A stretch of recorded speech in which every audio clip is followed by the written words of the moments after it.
Hello, everybody, and thank you for tuning in to the Liberty Report. With me today is Daniel McAdams, our co-host. Daniel, good to see you. How are you this morning, Dr. Paul? I'm doing well, thank you. Today is not Veterans Day. I guess yesterday actually was, but a lot of people are still celebrating it today, and they get an extra day off. Yeah. But, those of us who promote peace and have looked at that, and there are many, that's not a small number, who have looked at World War I with a great deal of criticism, because it was a war that was claimed to be the war to end all wars. People were very optimistic. It would be very short and it would end and the world would be better off. Well, exactly the opposite happened. That ushered in the slaughter of the 20th century. And now, when the war ended, they called it Armistice Day. They were so glad the peace finally came. And I guess there were still some people believing at that time that this was a terrible war, but it's going to end all wars because it was so bad and so many people died.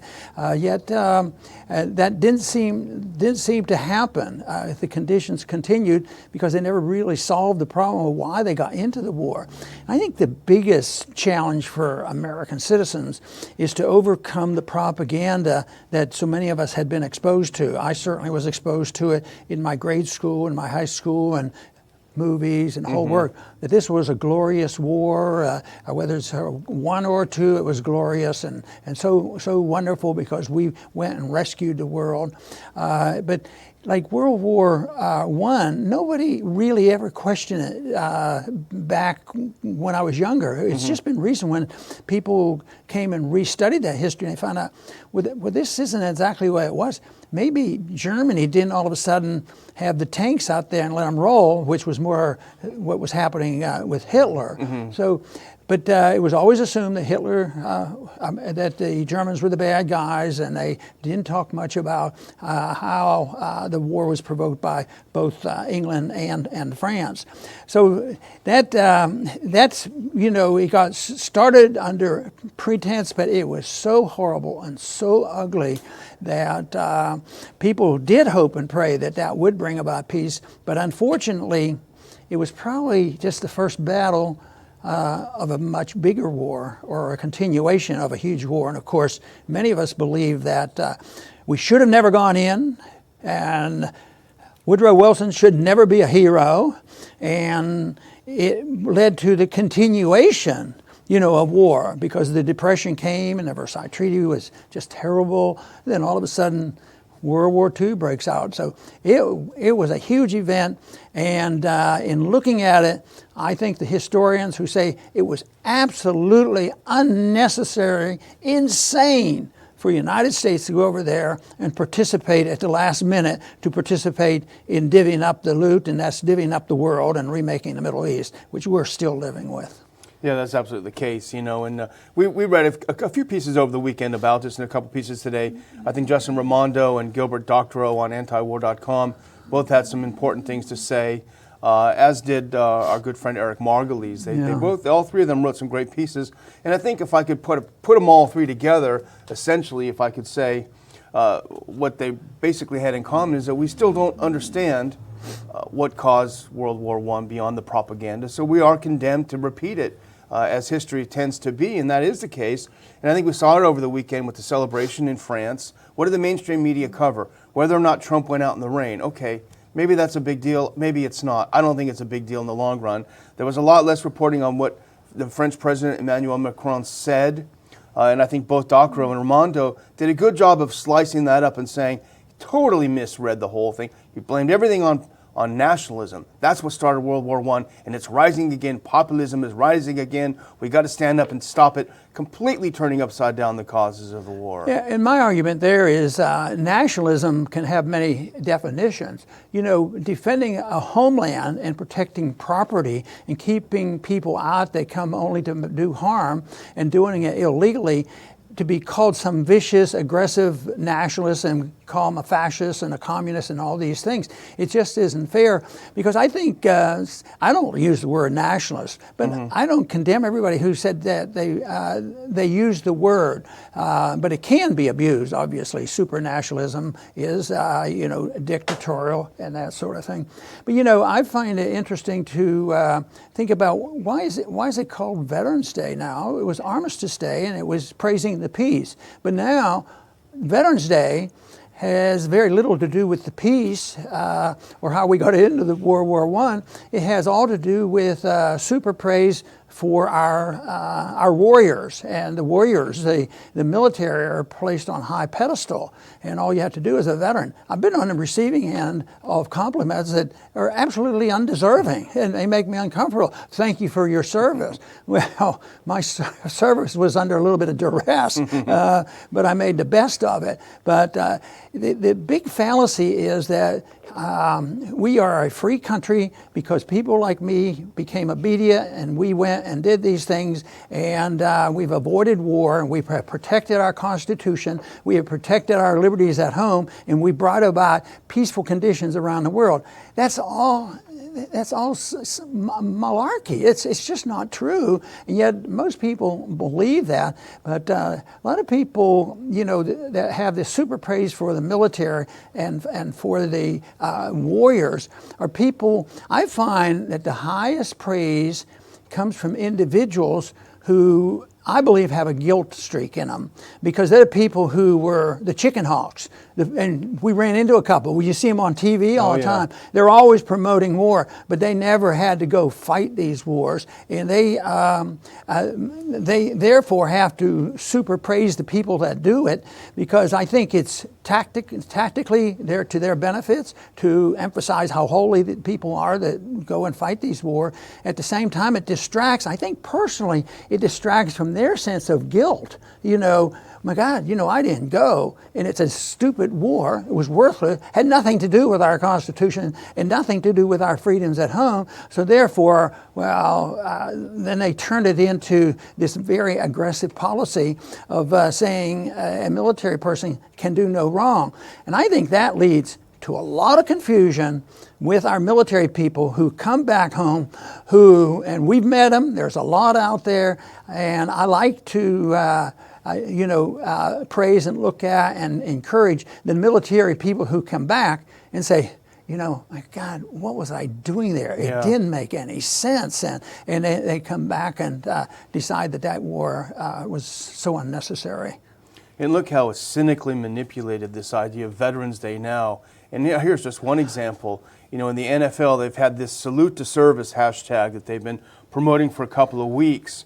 As if you don't support this, you're unpatriotic. The salute to service is just simply praising the aggressive foreign policy. They had the coaches dressed in military-type uniforms, as if this great spontaneous patriotism is affiliated with the wars. But when you scratch a little deeper, you see that the NFL teams are paid tens of millions of dollars by the Pentagon, by the warmongers, to promote this war. It has nothing to do with patriotism. It's all about profit. And emotions, because, flags and songs and flyovers, all related to this coalition of big government and big business, in this case, big sports. Yeah. So the big sports are really part of the propaganda tool, because you would never see big sports come out and before a football game get up and say something or make an announcement about the tragedy of the war. That'll never happen. It's always in high praise.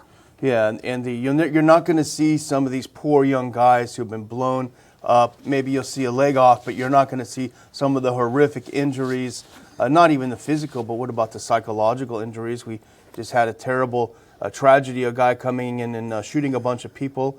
He had been stationed overseas in Afghanistan. So many of these stories, they don't want to tell you that story, though. Yeah, and it isn't easy, because I really empathize especially and sympathize with the people who went with a conviction that they were doing the right thing and ending up losing a loved one or losing limbs and all of this. But it's so much easier to play on nationalism, supranationalism, and making them seem, well, if you don't do it, you're not patriotic. That was sort of the accusation that I had to receive, that, well, you don't support the troops, and therefore you're not patriotic. But if you say, well, what you really have to think about is that when we go overseas and we fight wars that make no sense, if we go into Afghanistan after 9/11, when most of the people who committed 9/11 were from Saudi Arabia, but they still say, well, we're there, to protect America and this sort of thing.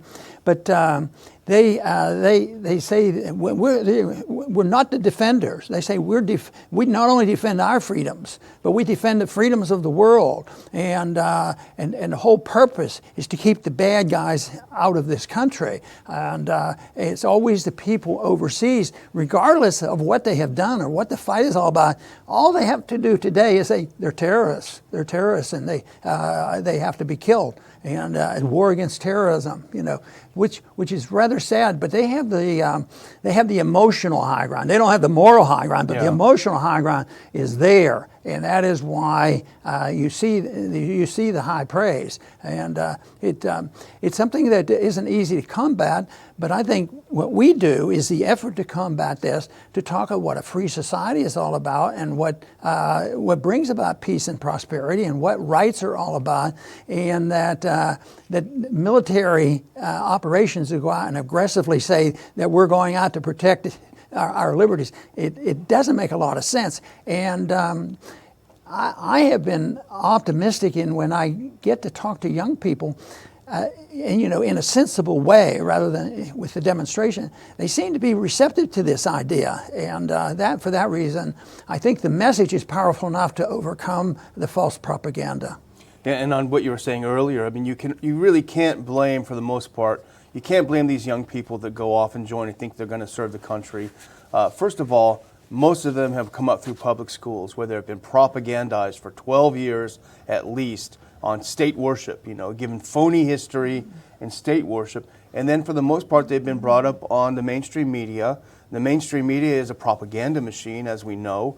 A lot of the mainstream media companies are owned by major corporations with ties to the military-industrial complex. In fact, we just put up an interesting article on the Ron Paul Institute website about how, with the newsrooms cutting back on their reporting because of the crunch, people aren't paying attention to the mainstream media as much. Thankfully, their budgets are shrinking, but they are relying more and more on think tanks to fill in the gaps. And it's a really interesting article. Brian McDonald wrote it.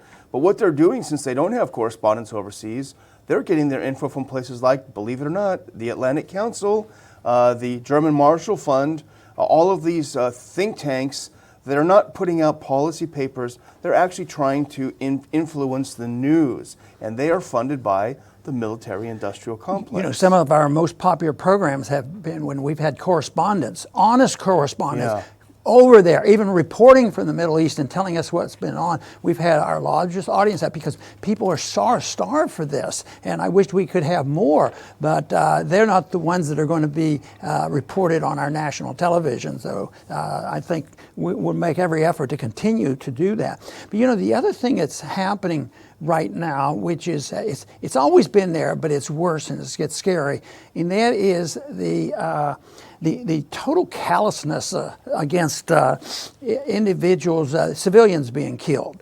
There was a time that they pretended, civilians were not to be killed, but it sounds like it's deliberate, and we participated in that in World War II. When you think about how many civilians were killed with atomic weapons, and even Eisenhower argued that wasn't necessary. The war was over. Yeah. And of course, the war was over when Woodrow Wilson sent our troops in World War I. That's right.